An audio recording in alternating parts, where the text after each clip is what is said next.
Nagkapirang jeepney driver na consolidated na, aminadong napiritang magpa-consolidate huli sa takot na daina makapagbiyahe puun Pebrero 1. Mga unconsolidated jeep na mapirit na magbiyahe sa Pebrero, ididiretso subuot sa mga impounding area, susug sa LTO. Tutukan sa report ni Chris Novello.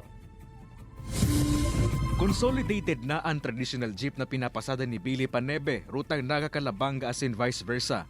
Alagad, aminado ining ta isa pabor sa PUV modernization. Asin napilitan sa nasubot sinda na magpa-consolidate sa takot na di na makabiyahe po ang Pebrero 1. So nagdulo sir na natakot ko kamo. Iyo. Siguro miski ngunya na panahon na ini, sorbihon mo sa entirong Pilipinas ito ng consolidate.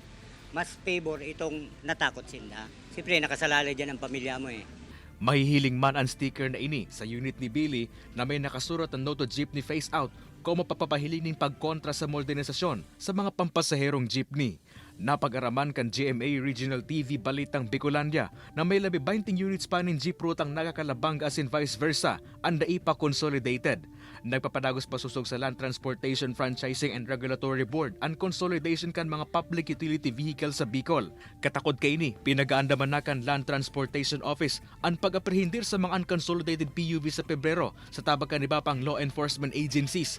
Kaiba subot sa mga inian pagpapahiwas sa mga impounding area sa bilog na nasyon sa pagtatapos kan pigtaong grace period sa PUV consolidation sa Enero 31. It's an impoundable offense, no?